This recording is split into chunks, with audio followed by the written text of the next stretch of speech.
الحمد لله رب العالمين والصلاة والسلام على سيد الأنبياء والمرسلين وعلى آله وصحبه ومن استنى بسنته إلى يوم الدين.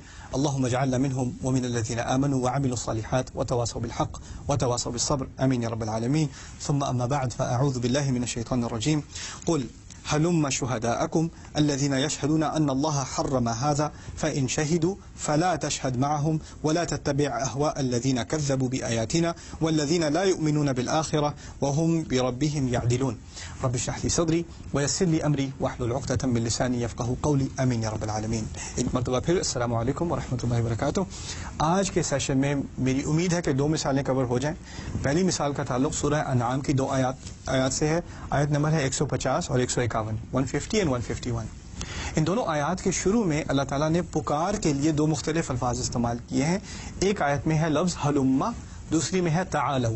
اگر آپ کبھی حج عمرہ کرنے کا اتفاق آپ کو اگر کبھی ہوا ہے تو آپ نے سنا ہوگا تعال یا ولد، تعال یا رجل، تعال یا حج، تعال تعال تعال، بہت کہتے ہیں تعال. لیکن تعالو کے اصل معنی آپ کسی اونچائی پر ہیں اور کسی کو اونچائی پر بلا رہے ہیں.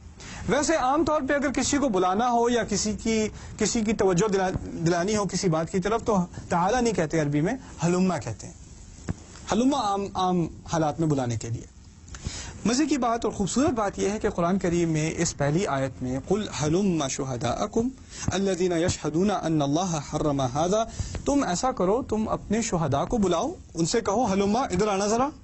شہداء کون؟ ان کے ایکسپرٹ. شہداء کا لفظ قرآن میں ایکسپرٹس کے لیے.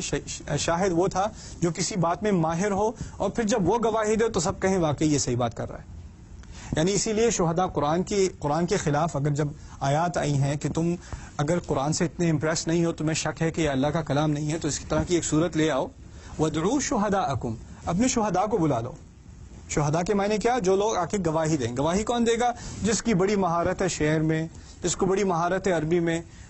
وہ جب گواہی دے گا کہ یہ اللہ کا کلام نہیں تو ٹھیک ہے، اس کو بلا لو، اس کو بلا لو. سو دس از وَادْعُوا شُهَدَاءَكُمْ. یہاں کہا کہ تمہارے جو علماء ہیں جو بڑی گواہی دے سکتے ہیں ان کو بلا، ان سے کہو ذرا آنا ذرا ادھر، ذرا آپ سے بھی پوچھ لیں. اور کیا گواہی دیں گے؟ یہ گواہی یہ ہوگی الذین یشہدون ان اللہ حرم ھذا، جو شہادت دینے کو تیار ہیں، جو گواہی دینے کو تیار ہیں کہ اللہ تعالیٰ نے فلان چیز حرام کر رکھی ہے. یعنی مشرکوں کے ہاں کچھ جانور انہوں نے اپنی طرف سے گھڑے ہوئے تھے، اپنی طرف سے خود ہی سے بات بنائی ہوئی تھی کہ یہ فلانا جانور حرام ہے، یہ حلال ہے، اس کے کان کاٹ دو. ایک دفعہ کان کٹ گئے تو اس کی طرف دیکھنا بھی مت، اس کو نہیں ذبح کر سکتے. اچھا اس کے اندر اس کے گلے میں ہم نے کچھ ہار لگا دیے ہیں، جس میں ہار لگا دیے اس کو مت چھونا، بڑا بڑی بری بات ہوگی. اس سلسلے میں انہوں نے بہت سارے جانوروں کو چھوڑا ہوا تھا کہ اس کو چھوڑ دو، اس کو ہاتھ بھی لگاؤ گے نا تو برا شگن ہوگا. اللہ تعالیٰ نے چیلنج کیا کہ تم کون سے ماہر ہیں جن سے تم یہ بات لے کر آتے ہو کہ یہ گواہی دینے کو تیار ہے کہ واقعی یہ اللہ تعالیٰ کی طرف سے حرام ہے، اللہ تعالیٰ نے اس کو حرام کیا ہے. اب جب یہ لوگ گواہی دے رہے ہیں تو یہ کیا سچی گواہی ہے یا جھوٹی گواہی ہے؟ جھوٹی گواہی ہے، اپنی بنائی ہوئی بات ہے. اس کا نہ کوئی سر نہ پیر، نہ اس کی کوئی اثر، نہ اس کی کوئی علمی بحث. فَأْتُوا بِكِتَابٍ مِّنْ عِندِ اللَّهِ أَوْ أَثَارَةٍ مِّنْ عِلْمٍ إِن كُنتُمْ صَادِقِينَ. اللہ تعالیٰ کی طرف سے کوئی کتاب تو لے کر آؤ، کس کتاب سے تو ظاہر کر دو کہ کیا بات کی جا رہی ہے. اگر کتاب نہیں تو کوئی چھوٹا سا بچا کچا بھی لے آؤ علم میں سے. کہاں سے بات لے کر آ رہے ہو؟ او اثارۃ من علم، اثارہ کہتے ہیں کوئی چھوٹا سا اثر بھی رہ گیا ہو، کوئی ایک پھٹا ہوا پیج آدھا سا بھی رہ گیا، وہ بھی لا کے دکھا دو، کچھ تو دکھا دو کہ کہاں سے بات لے کر آئے ہو. کوئی بیسس ہی نہیں، کوئی اصل ہی نہیں بات کی. اچھا اس آیت میں کہا ہلما، بلاؤ انہیں، آنا ذرا ادھر، آپ ماہر صاحب ادھر آئیے ذرا. دوسری آیت میں رسول صلی اللہ علیہ وسلم سے کہا قل تعالوا اتلو ما حرم ربکم علیکم. ان سے کہو، ان لوگوں سے کہو ادھر آنا ذرا، میں تمہیں سناتا ہوں تمہارے رب نے واقعی کیا چیزیں حرام کی ہیں، میں تمہیں سناتا ہوں. اب میں کس کی طرف اشارہ ہے؟ میں رسول کی طرف صلی اللہ علیہ وسلم. اور جو حرام بتائیں گے وہ کیا بنی بنائے حرام ہے یا اصلی حرام ہے؟ اصلی حرام ہے. یعنی وہ سچائی کی طرف بلا رہے ہیں، اور سچائی کی طرف بلانا ایسے ہے کہ انسان نیچائی میں تھا اور اس کو اونچائی کی طرف بلایا جا رہا ہے.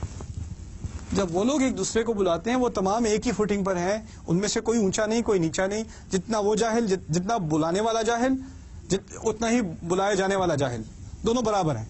لیکن رسول کے کیس میں جب رسول بتائے گا صلی اللہ علیہ وسلم کہ کیا چیز حرام اور کیا چیز حلال، تو وہ ایک اونچی جگہ کھڑا ہے، اس کو وہاں سے وہی نظر آتی ہے جہاں تمہیں نظر نہیں آتی، تو وہ تمہیں اونچائی کی طرف بلا رہا ہے، وہ تمہیں وہ چیزیں دکھائے گا جو تمہیں خود نظر نہیں آ رہی تھی۔ تو یہاں خوبصورتی سے کیا لفظ استعمال ہوا؟ تعالو۔ اس آیت میں ایک اور بڑی عظیم حکمت جو اصل میرا موضوع نہیں ہے، لیکن کیونکہ آیت پر ذکر ہو رہا ہے تو کچھ ایک چھوٹی سی بات کر دوں۔ آیت کا اصل موضوع تھا کیا چیزیں حرام ہیں، ما حرم ربکم علیکم، کیا چیزیں تم پر حرام ہیں۔ اب اس آیت کا اگر مطالعہ کریں، اللہ تشرکوا بہ شیئا، شرک مت کرنا، شرک حرام ہو گیا کہ نہیں؟ سمجھ میں آتی ہے بات؟ اب میں تھوڑا سا اسکپ کر کے آگے پڑھ رہا ہوں۔ ولا تقتلوا اولادکم من املاق، اور اپنی اولاد کو قتل مت کرنا غربت کی وجہ سے، حرام ہے کہ نہیں؟ اچھا حرام ہے، ٹھیک ہے، نہیں کرنا، شرک نہیں کرنا چاہیے، اولاد کو قتل نہیں کرنا چاہیے، دوسری بات۔ تیسری بات ولا تقربوا الفواحش ما ظهر منها ما بطن، بے حیائی کی حرکت مت کرنا، نہ کھل کر نہ رازداری میں، چھپ کر، جو سامنے ہو جو چھپا ہوا ہو، بے حیائی کی حرکت مت کرنا، وہ بھی حرام ہے، ٹھیک ہے۔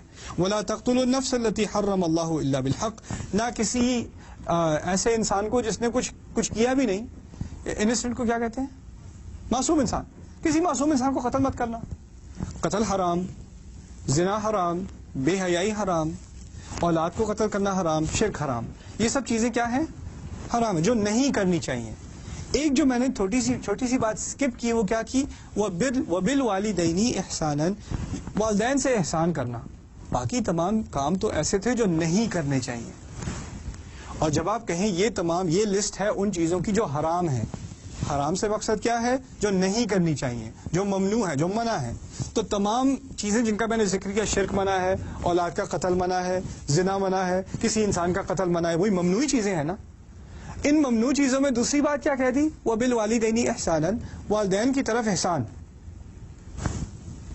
میں کنفیوز، اس آیت میں تو وہ باتیں کرنی چاہیے تھی جو منع ہے، اس میں یہ بات کہاں سے آ گئی کہ والدین کی طرف احسان؟ یہ منع کرنے والی بات ہے یا کرنے والی بات ہے؟ یہ تو کرنے والی بات ہے۔ یہ عربی بلاغت کا ایک حصہ ہے جو بہت اہم ہے سمجھنے کو۔ یہاں یہ کہا جا رہا ہے احسان، بائی دا وے میں نے آپ سے پہلے کہا تھا احسان اردو والا احسان نہیں، اردو والا احسان کسی کو فیور کرنا، عربی والا احسان آپ کو یاد ہے میں نے کیا کہا تھا؟ آپ کا بہترین سلوک، آپ کی بہترین کوشش کو احسان کہا جاتا ہے، اسے احسان کہا جاتا ہے۔ اور اس آیت میں ہے والدین کے ساتھ بہترین سلوک، بہترین آواز استعمال کرنا، بہترین الفاظ استعمال کرنا، بہترین اپنا وقت ان کو دینا، بہترین اپنی اطاعت ان کو دینا، اپنی بہترین مسکراہٹ ان کو دینا، اپنا بہترین صبر ان کے سامنے دکھانا۔ جو کچھ کر سکتے ہو بہترین کرو تو والدین کے سامنے کرو، ماں باپ کے سامنے کرو۔ اور اس آیت میں ایک جس حکمت کی طرف میں اشارہ کر رہا ہوں، اللہ تعالیٰ مجھے الفاظ کی وضاحت دے۔ آپ اندازہ کریں ہمارے دین میں 3 درجے ہیں، ایک اسلام کا درجہ ہے، ایک ایمان کا درجہ ہے، اور ایک احسان کا درجہ ہے۔ جو مسلمان ہر عمل بہترین کرتا ہے وہ محسن ہے، نماز بہترین طریقے سے پڑھتا ہے، قرآن بہترین طریقے سے پڑھتا ہے، ذکر بہترین طریقے سے کرتا ہے، اللہ تعالیٰ کی یاد میں ہمیشہ رہتا ہے، وہ اسے کہا جاتا ہے محسن، یہ احسان کا درجہ ہے۔ ہر انسان سے کیا ہمارے دین میں احسان کی توقع ہے؟ نہیں۔ اگر آپ اسلام کے درجے پر بھی ہیں تو آپ فیل نہیں ہو رہے، آپ پھر بھی پاس ہیں، سمجھ رہے ہیں نا بات؟ آپ جو حلال حرام کی بات کی جاتی ہے، اگر آپ حرام نہیں کر رہے تو کم از کم آپ مجرم نہیں ہیں، آپ گناہ میں نہیں ہیں۔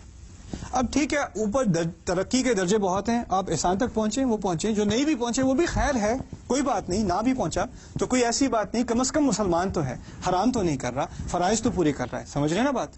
تو ایک مسلمان کے لیے ایک ہوتا ہے بیئر منیمم، کم از کم یہ حرکتیں مت کرنا، اور کم از کم یہ تھوڑے سے کام تو ضرور کر لو، نماز تو کم از کم ضرور پڑھ لو، زکوٰۃ تو کم از کم ضرور دے دو، اور یہ کچھ حرام چیزیں ان سے تو کم از کم دور رہ لو، باقی ترقی ہو نہ ہو وہ بات کی بات ہے۔ ایک بیسک چیز جو جیسے ہم 5 پلرز بھی کہتے ہیں، 5 جو بنیادی اصول ہیں دین کے، ان کے بارے میں بات ہو جاتی ہے۔ لیکن اس آیت میں جو عظیم بات کہی جا رہی ہے، ایک واحد معاملہ ہے دین کا جس میں اگر احسان سے کم کرو گے تو حرام ہے، یہ سمجھنے کی بات ہے۔ ایک معاملہ ہے دین کا جس میں اللہ تعالیٰ نے یہ نہیں کہا کہ جو ترقی کرے وہ احسان کرے، باقی بھی خیر ہے، نہ، والدین کے ساتھ احسان سے ایک درجہ بھی کم حرام ہے، اس لیے اس آیت میں ذکر ہے۔ اپنی بہترین کوشش والدین کے ساتھ، یہ تمہاری منیمم ایکسپیکٹیشن ہے، منیمم، یہ میکسیمم نہیں ہے. نماز میں احسان انسان کا میکسیمم ہے، حج میں احسان انسان کا میکسیمم. طلب العلم یعنی علم کی طلب میں انسان جو کچھ کرے وہ احسان تک پہنچے، وہ ایک دن پہنچ جائے. اللہم اجعلنا من المحسنین، وہ دور کی بات ہے. لیکن والدین کے ساتھ احسان شروع سے، یہ نہیں کہ آپ تھوڑی کوشش کر رہے ہیں، آپ دعا کریں توفیق ہوگی تو پھر نہ نہ نہ نہ، شروع سے احسان. اور احسان نہ ہو تو حرام. سبحان اللہ، سبحان اللہ، کیسی عظیم بات کر دی اللہ تعالیٰ نے.